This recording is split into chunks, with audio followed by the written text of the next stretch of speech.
Oke teman-teman, di sini saya akan menjelaskan pengertian erosi dan proses terjadinya erosi.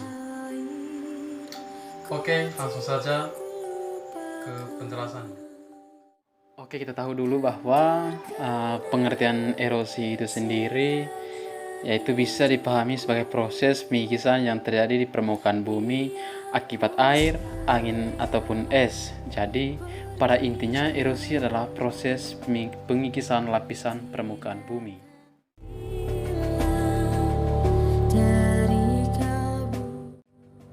Baik teman-teman, di sini saya akan menjelaskan macam-macam erosi. Yang pertama yaitu erosi air sungai. Erosi air sungai ini berlangsung akibat adanya volume air yang mengalir dengan cepat dan dengan debit air yang cukup besar, sembari mengangkut berbagai benda padat. Aliran air ini akan menimbulkan pengikisan hulu sehingga terbentuklah lembah-lembah, ngarai, sungai, serta jurang-jurang yang dalam.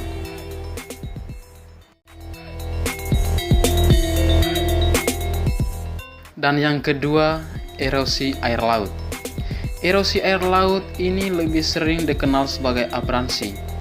Erosi air laut disebabkan oleh adanya pukulan ombak laut yang menepat tebing-tebing pantai secara terus-menerus sehingga terjadi kerusakan. Kerusakan tebing-tebing pantai inilah yang disebut sebagai abransi atau erosi marin.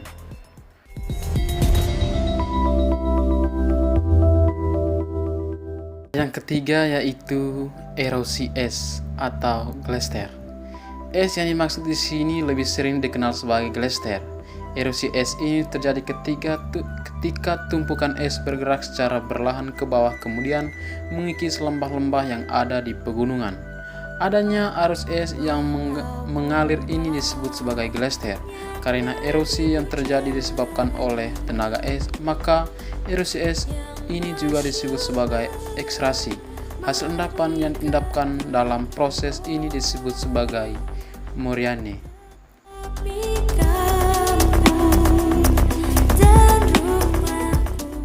Dan yang keempat yaitu erosi angin atau korasi. Erosi yang terjadi oleh angin ini juga sering disebut sebagai korasi. Proses erosi yang diakibatkan angin banyak terjadi di wilayah yang agak kering, seperti di wilayah gurun pasir. Hasil-hasil dari perusakan bentang alam yang telah berubah halus menjadi sangat mudah ditiup angin sehingga dapat membentuk batu, jamur, dan bukit pasir. Kami, bangsa Indonesia. Dan yang keenam yaitu erosi permukaan atau erosi lembar. Erosi permukaan juga sering disebut sebagai erosi lembar. Erosi lembar terjadi dengan memecah partikel tanah pada lapisan tanah yang hampir seragam, sehingga mengakibatkan kenampakan yang seragam. Erosi ini terjadi ketika pada lapisan tanah yang paling atas hilang. Erosi permukaan dapat mengakibatkan tanah menjadi tandus karena lapisan humus yang menentukan kesuburan tanah jadi hilang.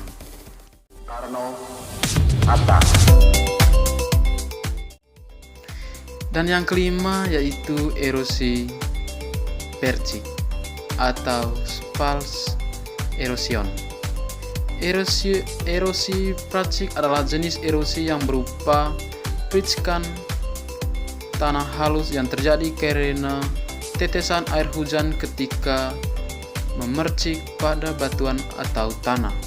Erosi jenis ini dapat mengakibatkan material atau tanah menjadi lapuk dan sangat mudah hancur.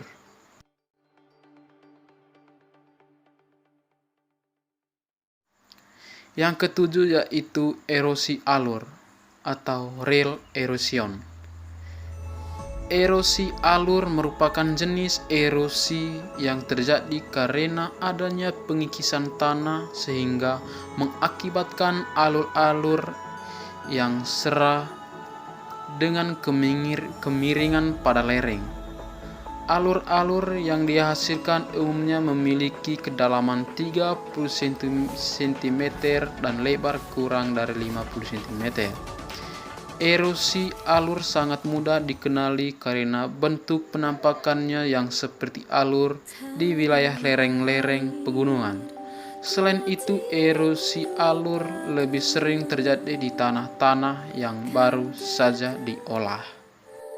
Selama hidupku, biarpun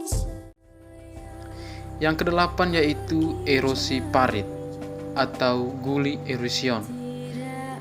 Erosi parit merupakan jenis erosi yang diakibatkan oleh air dengan sangat kuat. Karena begitu kuat, maka lereng-lereng yang tekan erosi parit ini akan membentuk menjadi seperti parit atau Erosi parit ini juga merupakan bentuk lebih lanjut dari erosi laut. Erosi parit menghasilkan alur-alur dengan kedalaman yang lebih dari 30 cm dan lebar lebih dari 50 cm.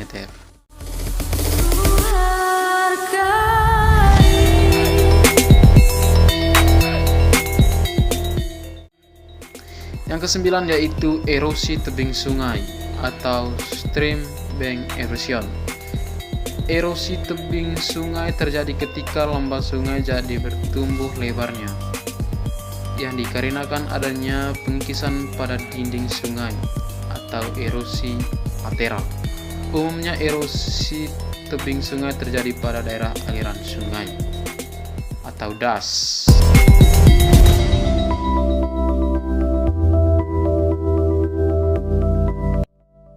Yang ke-10 yaitu erosi air terjun atau waterfall erosion. Erosi air terjun adalah erosi yang terjadi ketika ada tenaga air terjun yang mengakibatkan pengkisan. Erosi air terjun ini umumnya berbentuk vertikal, sedangkan untuk posisi atau letak air terjun tersebut sedikit demi sedikit akan bergerak ke belakang ke arah hulu sungai. Ini sebabnya erosi air terjun juga disebut erosi mudik.